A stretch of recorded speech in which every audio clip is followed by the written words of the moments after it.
A baile flamenco can last up to 20 minutes. It's very long, and I remember when I started to accompany dancers, it was always a great source of stress for me, because I was always afraid of not remembering what was coming next, afraid of a blackout. And the problem is same for the dancers and for everybody on stage. If you want to memorize each baile as a unique choreography, I really hope you have a very good memory. But little by little, I understood some things that made my life much easier. I understood that there is a standard structure, sort of a blueprint that applies for almost all the bailes.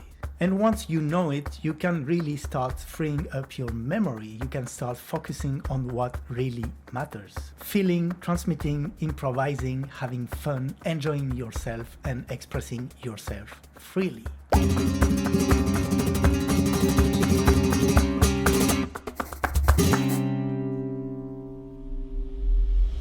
Hi, this is Guillermo Guillen for FlamencoMAPS. Welcome to my channel. Whether you dance flamenco, you sing, you play guitar, you play palmas, you play cajon, or you just love it and you want to understand how it works, you should start by having a very clear global view of the standard structures of most traditional bailes. Why? 3 reasons. First, because it is an excellent analysis tool. With this blueprint, you can analyze and understand the structure of almost any baile. You can compare them, you can cross-check, and ultimately you can understand what is improvised and what is not, what is traditional and what is not, what needs to be rehearsed and what doesn't. Second reason, it's a very important key for improvisation for everybody, for the guitarist, for the dancer, for the singer, for the palmeros, for the percussionist, everyone. When we improvise a baile all together, we don't need to talk about the overall structure because everybody is supposed to know it and master it. And third reason, it is a first step if you want to be able to create your own bailes. By knowing this basic structure, you can build traditional bailes, and then you can choose if you want to respect them or not. After a point, you can just do whatever you want because this is art and we are free. But always knowing what you are doing things from the knowledge, not from ignorance. To break the rules, you should first know the rules. The so-called traditional structures are those that everyone is supposed to know, those that we use when we improvise, like in a tablao, for example. Why traditional? Because they've been selected by what I call the musical Darwinism. They entered the tradition by natural selection, the survival of the fittest. The concept of tradition in flamenco is ambiguous. It's complex and very interesting, and it deserves to be discussed one day, not now. Those traditional structures survived because they work. Their progression is dynamic. Their dramaturgy is effective. The dynamics of tension, climax, and release works very well, and the public, by applauding them, validates them. And also they are easy to remember because they are logical, they are functional. And it's a big advantage. They don't require much of our memory. If a cante was a conversation between 2 people, a baile is a conversation between 3 people. The more people, the more complex the interactions, obviously, but the overall structure is still very simple. If you remember, I already talked about the traditional form of a cante without dance, where we usually have the introduction, then the body of the cante, and the final section. A baile is sort of an extension of this idea. We have the same section as in a cante plus 1, the escobilla. So we have the introduction, body of the cante, escobilla, and final section. And this is the global view of most traditional bailes. It's actually quite simple, right? As usual, you need to think in terms of statistics. Not all the bailes, but most of the bailes are structured this way. Very rarely you'll see a traditional baile where one of these parts is missing. On the other hand, the duration of the baile can be very variable. On average from 6-7 minutes up to 20 minutes sometimes. So you see that the range is very wide. It means that the duration doesn't depend on this overall structure. It doesn't depend on the palo either. It just depends on how we fill these 4 main sections. Depending on how many Legos we'll have in each section, they will be shorter or longer. How many letras, how many falsetas, how many remates, how many llamadas, how many compases de espera, how many ruedas de escobilla. No rule. So let's take a closer look at the content of each of these parts. The introduction, it is the presentation of the musician, usually in the following order. Introduction of the guitar, then salida del cante, then salida del baile, or what we call sometimes llamada. It works this way because it builds up the intensity in a very logical and very efficient way. First the guitar, then the cante, and then the baile with usually a very powerful footwork. The last part of the introduction, the baile part, is called la llamada because llamar means to call and the llamada is calling the cante. Everything is very logical. The introduction is usually short because it's not the main course, it's just an introduction. But sometimes it can be a very long warm-up, a preparation to get into the mood of the palo, with one or more letras as salida del cante, and why not a falseta? This can happen, for example, por soleá, when we really want to get into the energy, the mood of the soleá. And now we enter the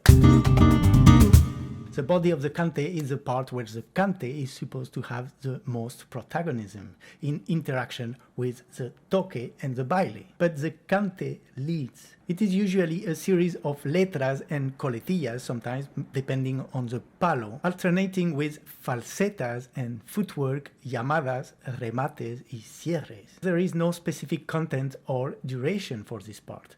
There is no defined sequence like one letra, one falseta, one letra, one remate. No, it depends. There are dancers who really enjoy dancing to the cante, so they will ask for many letras, and others who prefer to dance to the music of the guitar, so they ask for more falsetas. And others maybe are more in sports mode, so they just want to switch to the escobilla as soon as possible. Everyone has their own tastes, their own preferences, their own capacities, and make their own choices. But it doesn't really matter in these parts because everything should be structured with the code, the functional code. But we'll need to dive into this another time. And after the body of the cante comes the escobilla is the part where the baile takes the lead. Dominated by zapateado or footwork, this part is when the dancer must show off his or her technique, footwork technique, his or her ability with the compass, mastery of rhythm, and inventiveness. The escobillas are very rhythmic. They are accompanied by the palmas, obviously, but also by the guitar with specific falsetas. Some falsetas have become the traditional escobilla falsetas in some palos, and I'm sure you know a few of them. The most famous of them being the falseta de Escobilla de Alegría.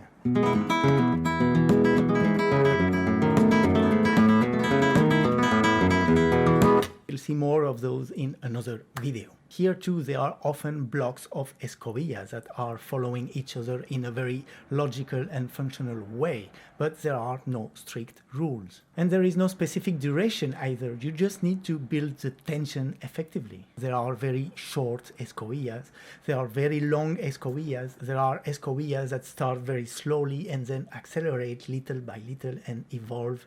There are escobillas that start very fast. Escobillas of one single block and escobillas of many different blocks, many different moments with different stages and different speeds. And after an escobilla usually comes the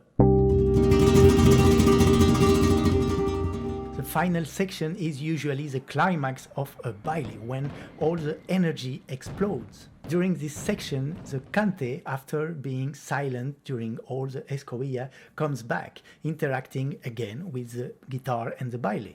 In general, it is a development in a faster version of the palo in which we are. The end of a soleá is the fast version of this palo, por bulería. The end of an alegría is the fast version of this palo, una bulería de Cádiz. The end of a baile por tiento is por tango. The end of a baile por taranto is also por tango.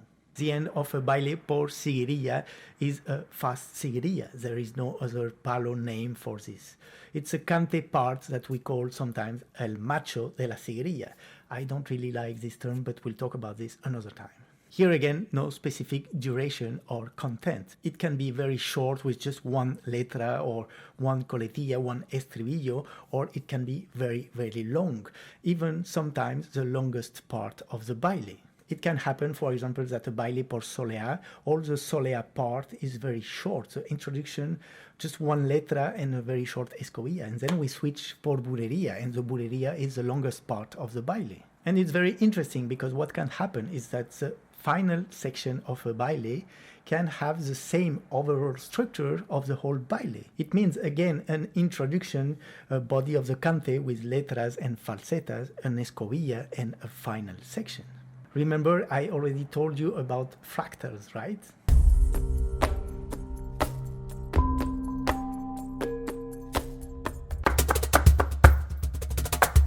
And once you know this, you just have to learn the specific palos that have specific structures, specific parts. The typical example is a baile por alegría that has extra parts compared to the normal, simple blueprint we just talked about. A traditional baile por alegría has a silencio and a castellana that don't exist in any other baile. But it's not a big difference, it's just something extra, and we just need to learn it once for all, and once we know it, we know it. And then we have many usual variations on this blueprint, things that happen quite often. For example, the dancer can perform a short first escobilla in the part body of the cante before the main escobilla. It happens very often por tiento o taranto. In a baile por alegría, we can perfectly skip the silencio or the castellana or both of them. In a baile por solea, we can perfectly add a part of bulería por solea with letras and why not an escobilla. This part of bulería por solea is like an intermediate step between the solea and the bulería. You can find a martinete or tona part in a baile por seguirilla. It happens very often. It's also usual to have a tapao, like a very rhythmical part in a baile, many times as a transition between the escobilla and the final section of the baile. But you see, all these things exist, but they are only variations on the main global simple structure. This is the main structure, the order that everybody will expect and follow by default in an improvised context, in a tablao, for example. It is also a framework, a starting point from where dancers can start to work, to create, to investigate, to experiment. From this starting point, you can start creating your own bailes, your own choreographies. And after a point, you can completely modify this structure. You want to start your alegría with the bulería de Cádiz? No problem. You want to finish your baile with the introduction? Why not? You can do everything upside down. You can add parts, you can remove parts, you can repeat parts, you can cut them, you can make them shorter or longer. Everything is possible as long as you know what you are doing. All you need to know is that the more you move away from traditional structures, the more you'll need to communicate with the guitarist, the singer, and the musician, and the more you'll have to rehearse with them. All the amazing artists we admire, even the most experimental, they know the language of the guitar, they know the language of the cante, they master the compass, they know the codes, they know how to interact with each other. But first of all, they know the basic traditional structures. And then, and only then, they decide if they want to respect all that or not. But they decide knowingly, by choice, by desire, by artistic need, by preferences, or by experimentation. And this is what makes them flamenco artists. It's not the flower in the air, the polka dot dress, flamenco scale on the guitar, or a very harsh voice. Of course, there is a lot more to explain about the internal construction of each one of these parts of a baile. As I said, they are made of smaller pieces, they are made of smaller Legos. All the Legos we were talking about in a Cante structure, the letras, the coletillas, the estribillos, falsetas, plus the baile Legos, the marcajes, the cierres, the remates, contestaciones, llamada, paseos, ruedas de escobilla. We'll have to define them later one by one carefully. And this will be our next step, how to build within each large section, how to connect the Legos, how to move from one element to the other, how to move from a letra to a falseta, from a falseta to a letra, from the escobilla to the final section. For this, we'll need traditional musical and choreographic vocabulary and traditional codes. It is fascinating. It is the most exciting part of flamenco, in my opinion. But we'll talk about that another time because we would need a 25,000 hours video. Really do the exercise. Grab a pen and paper and watch bailes here on YouTube and start analyzing them. Try to identify only these 4 big parts. Sometimes they are very easy to identify and sometimes not so much. But now you have a basic model, a blueprint, and that is what is important. No longer think each baile as a single choreography, but as a variation on this basic structure in any given palo. So give it a try and let me know in the comments how it goes. And if you have any problem, put the link of the baile you're trying to analyze in the comments and we'll see it together. It can be very interesting. And you'll see with a bit of training and experience, you'll be soon able to determine if something is rehearsed or not, if something is improvised or not. Another very good exercise, the best exercise, if you have the opportunity to rehearse with dancer, guitarist, singer, is just to try to go through a whole baile without communicating, without rehearsing. And that's it for today. Thank you so much for watching. I hope it could help. If it helped, you can help me by liking this video. You can also share it with your friend, subscribe to the channel, and also go and visit FlamencoMAPS.com. There I explain all my classes, my courses, and my way of teaching flamenco. I see you there. Till then, don't forget, learn flamenco, make it fun, make it different, make it your own.